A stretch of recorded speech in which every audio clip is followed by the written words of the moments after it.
Hello ladies and gentlemen, and welcome back to another episode of Kerbal Space Program Better Than Starting Manned. Now, last time with our science we went up into space, went into orbit with our little lander there, and got some basic science before more crashing occurred. This time, however, we have now unlocked the Command Pod Mark 1, which means that we should be able to get a crew report from space and hopefully bring them back safely, because as you can see there is a heat shield included in this one. However, having not yet developed spacesuits, going EVA might be a rather bad idea. So we're going to keep this one relatively short. We're simply going to bring a Kerbal into space, hopefully grab some of that sweet science and head on back. So we've got our first command pod. As you can see, it's got some basic life support, it's got ablative shielding, and it's got its necessary equipment, including the all-important flag. Now, the other thing I'd like to get done is I'd like to get some goose studies from space. Now, I'm wondering whether I'll be able to bring this back, as this will clearly encounter some aerodynamics, but, well, we can always give it a try. So we've got this basic set here, and we're going to need a decoupler because we are going to separate this one when we're going to return from space. So underneath here we're going to get a little bit of RCS fuel, and we're going to get that smallest little engine right there. Now let's add up some batteries. There we go, symmetrical and angled attachments. And where are we? Control. On that center of mass, let's get some control going. So this should be good for our basic space. Actually, let's see if we can improve a little bit on that symmetry and see if we can move these ones in here. Now, if I can angle them like so, and that's a little bit more symmetrical, that would shift our distribution here though, so let's put these up a little bit. Now that should be quite nice, and all I want to do is get this one to 70k. There is no need to get this one in orbit just yet.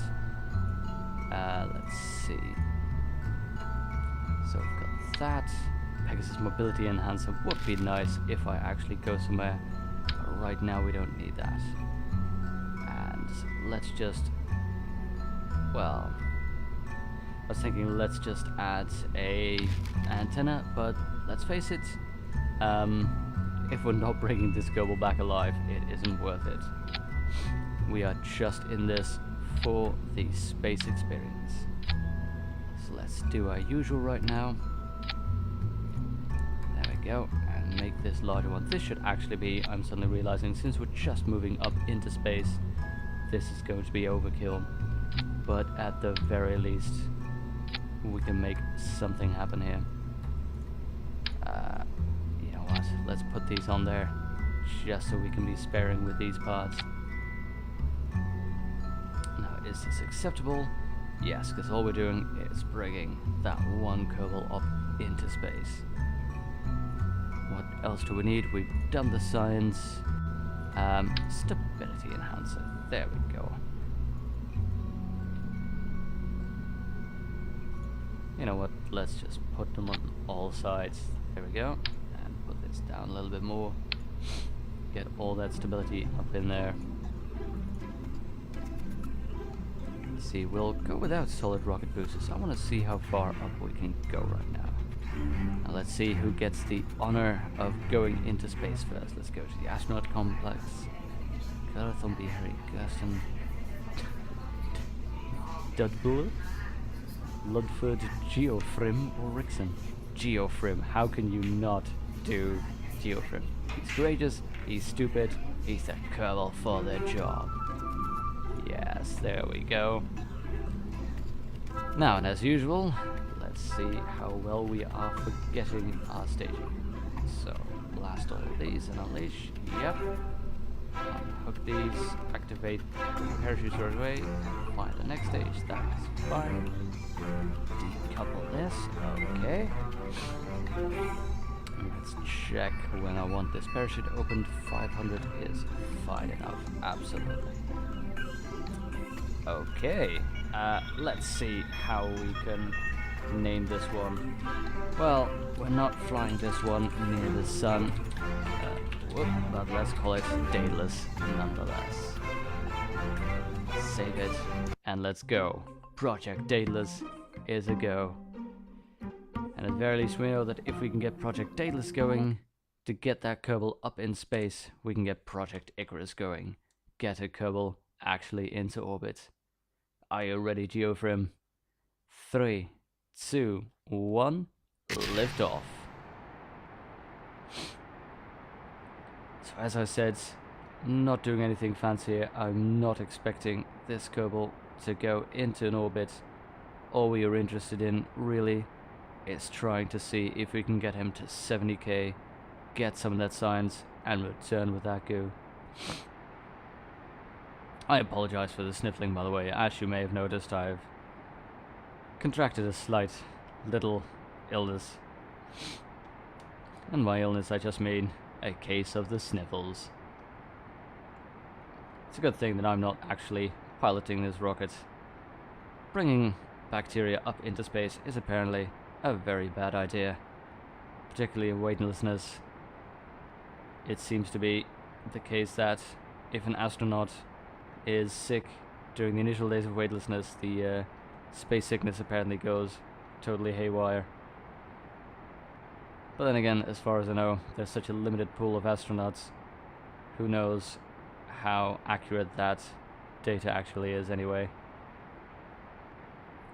Now these engines are holding up just fine. I'm suddenly realizing I'm not really that efficient with this launch, but that is fine.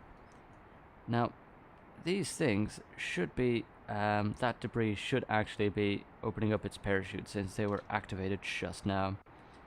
So they should actually be landing safely. The only downside is that, if I recall correctly, after, I don't know, 3 kilometers, 3 kilometers or so, the object actually gets removed from the game physics-wise, so it doesn't actually land.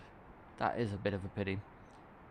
Would be nice to have a good, you know, durable space program or recoverable parts, because it is implied in the new version that since you get extra cash back from recovering parts, that is sort of the idea that they're aiming for. But then they'd need to increase the object distance in general. Let's see. We're actually not doing all that badly, you know, considering the speed and height that I'm on now. Should make sure to keep that vector up. Ooh, that was a little bit unexpected. But fortunately, Geofrim, look at how stoic that little guy is. Look at that, that guy is just... he is giving zero shits right now. There we go. Fortunately, these engines we can just crank up and there's basically no risk for all practical intents and purposes of them overheating. Now, by the look of this, I am not making it to an actual orbit. Let's get that orbital map going. See, I'm just way up on that apoapsis already. Now, apparently, I've been watching some of Scott Manley's video. Apparently, the normal case of a spaceflight is that a lot of normal ships actually go across their apoapsis and still fire away in real life. It's just that the scale of Kerbin is so much, it's just so much scaled down that is not a normal thing to happen in Kerbal Space Program.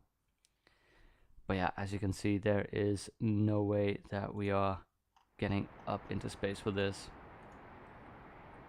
Or at least, did I get a crew report from here already? Yeah, it's still up atmosphere. Wow. You see, the major difference is that we are just not hitting that velocity compared to our last one.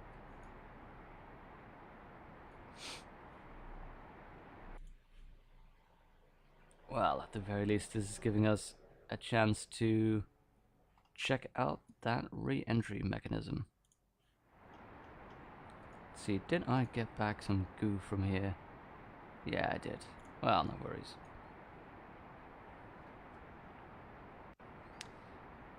Okay, so basically we can just have a quick look at how we re-enter from here.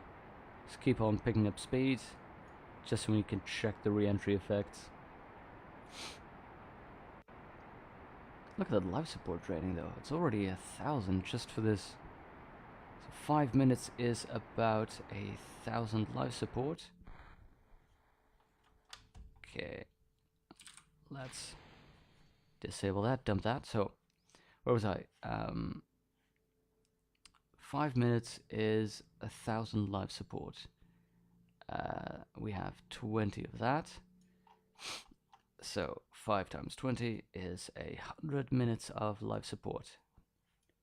How are we supposed to reach the Mun with this? I don't think we can. Well, I'm fairly sure we can't. The Mun is about what, 3 days distance, and if we just got 100 minutes, this capsule is only enough to actually do an orbit. That is quite curious. Look at that dude having the time of his life. So that is very curious. I'm going to have to unlock a new capsule if I actually want to get to the Mun. Oh, and I'm just realizing that by this time, of course, I have no control. Okay, that's good to know. So at the very least, we also know that there will be no signs being brought back, no goo signs from this capsule, which makes sense. The heat shield is here, and the goo canisters were just sticking out massively. What we will need then is a heat shield like down here, so that we can actually store the goo containers on the side and be protected by that heat shield. And this one is basically a safety mechanism. It's either that or get some kind of EVA so that we can exit the capsule, get the goo signs, and then get back in there. At the very least, our ablative shielding, as you see, has deflected about 100 damage.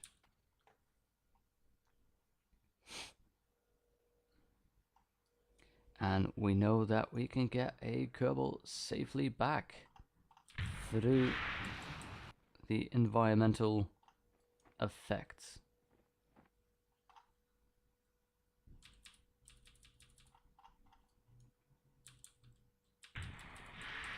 There we go. Safely exited. Let's recover that vessel. So that was a good first test run. And I think Geofrim is quite happy to be alive. Okay, let's see. So one thing we've learned, which we're not surprised about, is, yeah, if you look at that, these things were just burnt off. No surprise. Let's remove those. And I think we can just do the same experiment. But this time, we are not doing a gravity turn. We're just going to shoot straight up and see where we end up. So again, we do the SES, we max this one. Ready, Geofrim? 3, 2, 1, lift off. We're just going to shoot him straight up because I want to reach that 70k orbit thing. Oh, here we go. Look at me. I'm not very ill, but it's just the fuzzy brain that didn't even make me realize that the engine's nearly burnt up.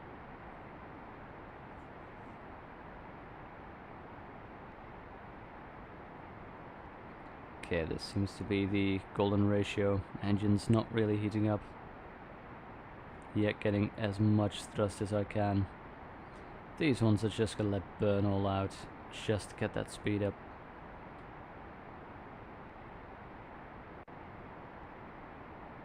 So yeah, at the very least I know then that the next challenge will be designing a proper rocket to get one of those into orbit, and then seeing if I can figure out some way to get the science that I need to get a heat shield or to get a better capsule or some kind of EVA. I think EVA might be the most important there. See if we can boost this a little bit to minimize the speed loss. But this is exactly what I meant about, you know, other forms of Kerbal being easier than BTSM. If you think about, ooh, we're drifting. Let's keep that back up. There we go. If you think about vanilla, particularly in the new career mode with all the challenges, you can in essence never get stuck, because even if you spent your signs wrongly, you can still do some of those missions, which are usually just fire this part on the launch platform, test this part while you're just a little bit up in space, and all these simple missions, and some of them can net you enough signs to correct your error, buy the other tree, the one that you did need, and then move on. In that sense, it's very forgiving, which I can understand, making it more of a simulation game rather than sort of a game in itself. And that is, I think, what BTSM does really well, is return the game element to Kerbal. Now let's see. This is fine. I'm basically just thrusting to minimize the loss so that I can get up into space. There we go. Now it's just a dip into space. That is fine enough for me. Let's actually see how far we can go. Crew port 30 signs. Shores look inviting, and you watch the waves roll into the coast.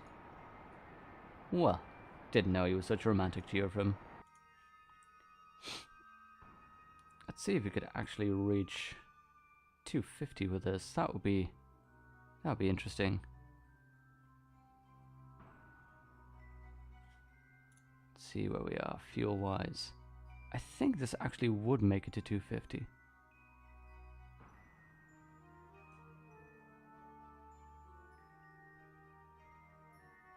Let's see. The thing, of course, is that it's not boosting very much, but where are I? Liquid fuel, I have 100 left. Let's see how much I can get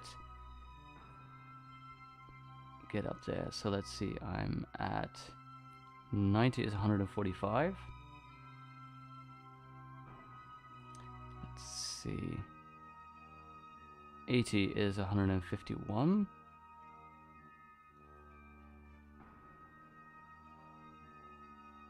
70 is 157. Yeah, it's not going to be super. I mean, I'm expecting some kind of incremental gain, and we are in space, but basically the reducing effect of gravity with distance. On this scale, I imagine it would matter quite a lot if you even travel a little bit.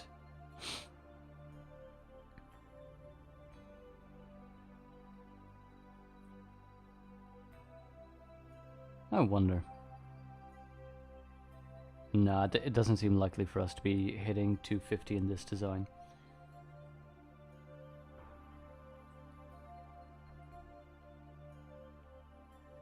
Well, that will be another goal then.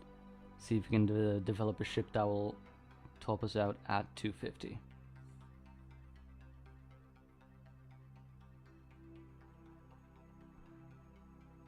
Wow.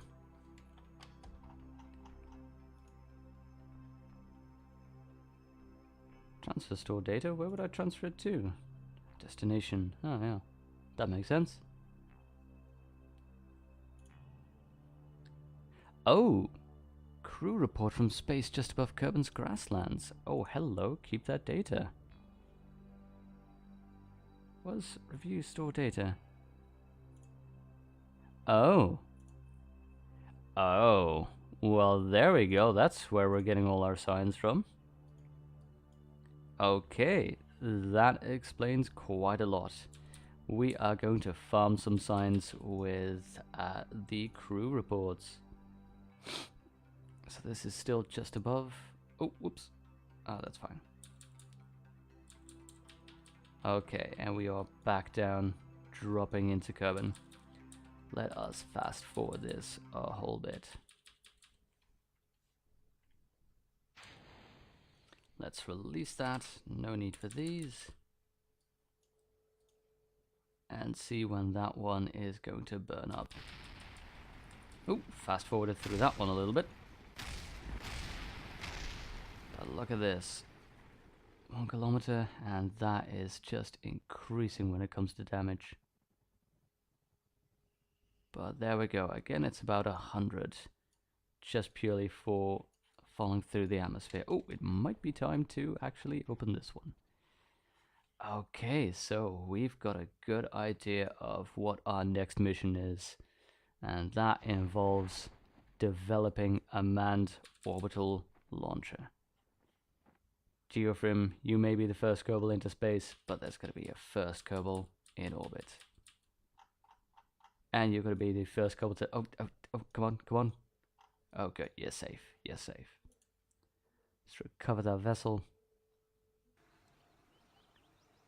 Oh, look at that, 68 science. So what is that? That is the 8 science from that. Yeah, so it's 30 per observation. And it is 8 just for the suborbital flight. Geofrim, you can be proud of yourself. 90 science, so that means I can get a few more of these while we're at it. Okay, ladies and gentlemen, we've got our mission set for the next time, which is develop a spaceship which can have a manned orbital flight. And that's for the next episode. Thank you very much for watching.